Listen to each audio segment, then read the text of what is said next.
tonight I thought I'd do a quick fire on top 10 tips for boosting motivation, because I'm sure we could all do with a little motivation boost.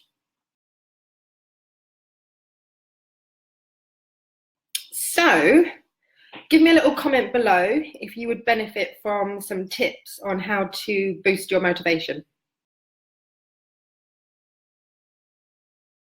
So, top 10 tips for boosting motivation. The first one is to know your why. Why are you doing this? What is your purpose? One of my values in life is contribution.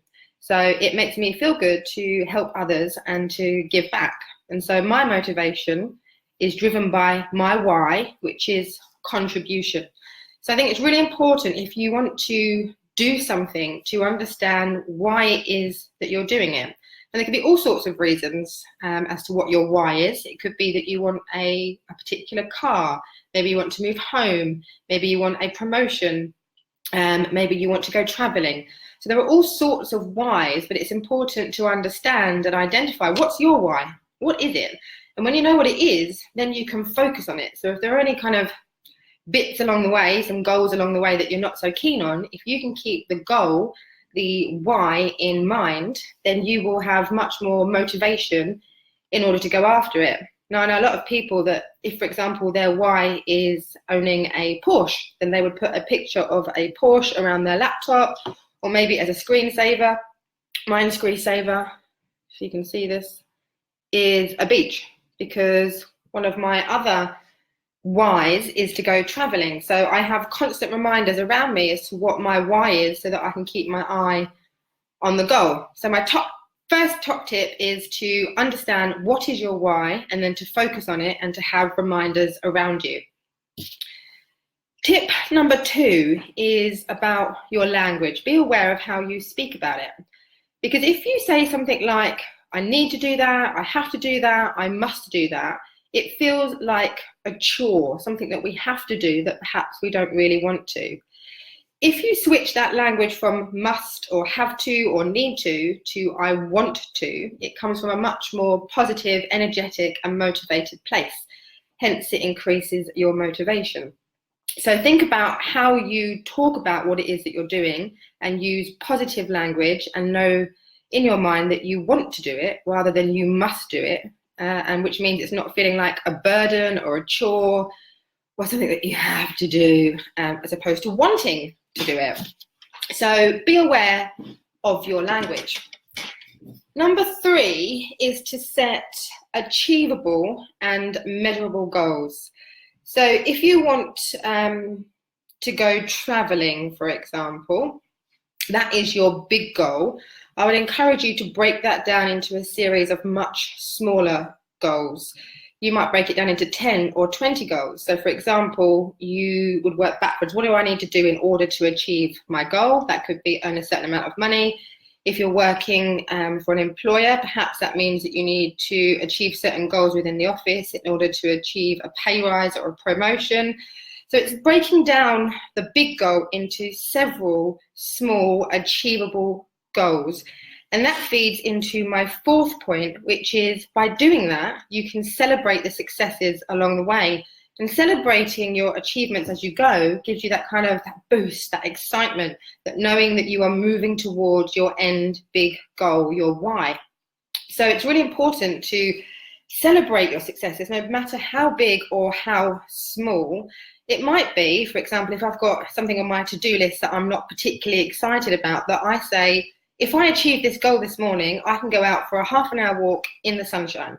So it doesn't have to be like a financial reward. It doesn't have to be something big. It can be small things along the way. It might be that I go and buy that top that I saw in the shop that I really like. But little things along the way to motivate you and keep you energized to keep going. To my 5th point, which is make sure you take regular breaks. You know, give yourself a timeout, step away from your laptop or whatever the task is that you're doing, but give yourself some time away. And I find an effective way to do this is to use the Pomodoro technique. Give me a comment in the comments below if you have heard of the Pomodoro technique. And whilst you do that, I'll explain what it is. So basically, you use a timer to set 25 minutes. And what this does is it allows you to focus for 25 minutes. Because if you're like me, my mind starts to wander and I start thinking about other tasks or things that I need to do, maybe put the washing on, need to call somebody, and my mind starts to drift, and I can easily get distracted from the task in hand and start doing something else, which means I've never finished anything. So by taking a 25-minute time frame, it really helps me to keep focused, because I'll look at the time and I think, oh no, I've got 12 minutes left. Let me just put my head down and keep going and finish this task for the next 12 minutes until the 25 minutes is up, and then I can go off and do something else. And the way I like to do it is to set a timer for 25 minutes, complete the task, and then take a 5-minute break. Then I'll set the timer for another 25 minutes, and after that I'll take a slightly longer break, maybe 15 or 20 minutes, and then I will set the timer again for 25 with a 5-minute break and another 25. So I'm repeating it. 25, 5-minute break, 25 minutes, and then take a 15 to 20-minute break before repeating that. Encourage you to Google it, but also there are some apps on your phone. So on the iPhone, it is called Flora, and I believe on the Samsung it's called Trees. Now, if you're a visual person and you like to see your progress in graphics, then what this does is you can grow trees for every 25-minute or whatever time frame you set. You can grow trees for each one that you complete, which means you've got that little visual booster motivation to see how many you've completed during the day. Now that excites me. For me, it's a to-do list. I really like to see ticks or crosses out on my to-do list, so I know that I'm progressing through it. So Pomodoro technique, encouraging you to take regular breaks, but to stay focused during the time that you are working. My 6th tip is to stay mentally alert. So fuel your body to keep you mentally alert. So stay well hydrated.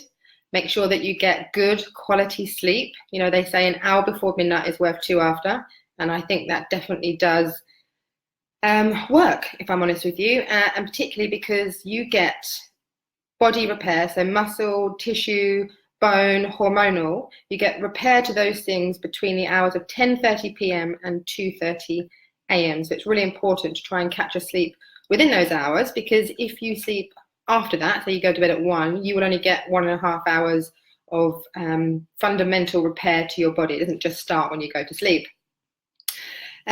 Food, there are certain foods that you can eat in order to boost your mental alertness. So fish, because they're high in omega-3s, dark chocolate's got magnesium in it, nuts, seeds, and blueberries. So you know these are all very healthy foods, but they can help to increase your mental alertness. So give yourself the best chance of achieving your task and feeling like you want to do it by getting good sleep, eating good food, and drinking plenty of water, because not doing those things can really make us feel quite lethargic, cloudy brain, kind of brain fog type thing. So really look after your body in order to give yourself the best chance.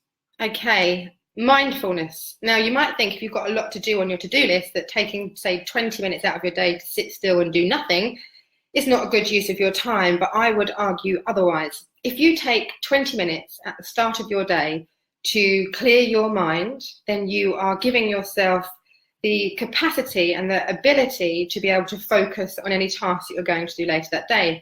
It's an opportunity to ask yourself, what am I worried about? What am I thinking about? What's on my mind? What am I afraid of? What's bothering me?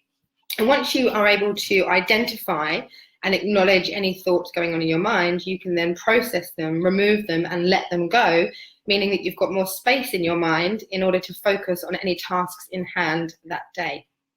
So mindfulness for, say, 20 minutes, I mean, you could just sit there and lie on the bed or close your eyes, but just something where there's no noise and no distraction. You might also find using a journal, so writing it down is an effective way for you. We're all different, we all learn in different ways, we all think in different ways, so find a way that works for you. It might be you go for a walk, you know, and just have no music and just let thoughts come into your head so that you can acknowledge and process them. But taking that 20 minutes out does allow you to clear out some of the clutter in your mind so that you are freer to focus on what you're doing that day. Tip number 8 is a change of scenery. So sometimes I like to take myself and my laptop off to a coffee shop or a restaurant. Sometimes I like to head down to Brighton because I find the sea energizes me. So if, for example, you know, I write bits bits and pieces, and I paste them on Facebook so that you know about my life. And sometimes if I've done a run of that, I can find that my creative ideas dry up. So I know what I want to write about, but it doesn't seem to flow to the page for me.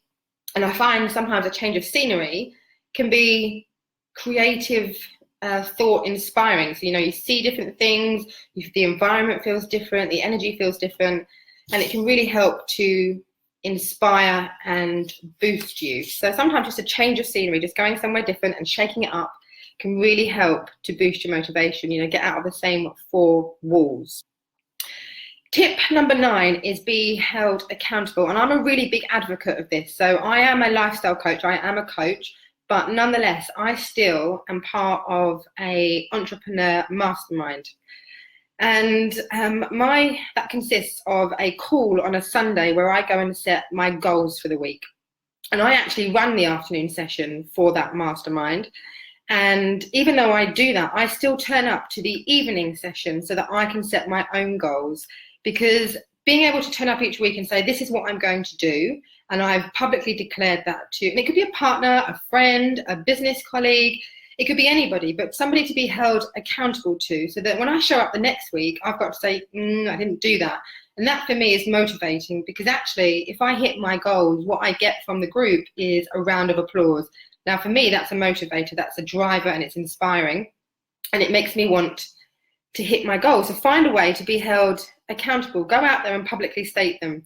Maybe you have a WhatsApp group with your friends and you say, this is what I want to achieve this week, and then you feed back. But it needs to be somebody that is going to pull you up and say something if you don't hit them. Otherwise, it's just no point to doing it.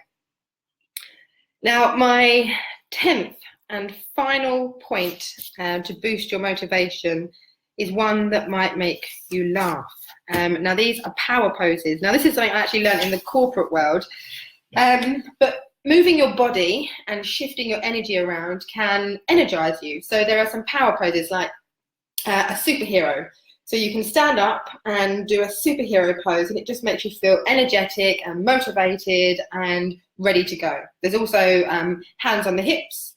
But don't be like kind of slouched over. You want to be standing up and strong, chest open, feeling powerful. Sounds silly if I go and do a presentation, maybe I'm a little bit nervous before, you will find me in the disabled toilet doing star jumps, because that energizes me and motivates me to go in there and be the best that I can be.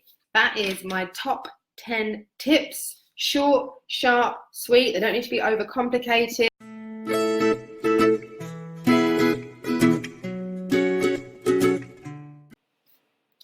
Thank you for watching my video. If you found that useful, why not subscribe to my channel, and don't forget to push the notification button so that you'll be alerted anytime I post a new video, so that you won't miss out on my top tips for living a happy, healthy, productive and stress-free life.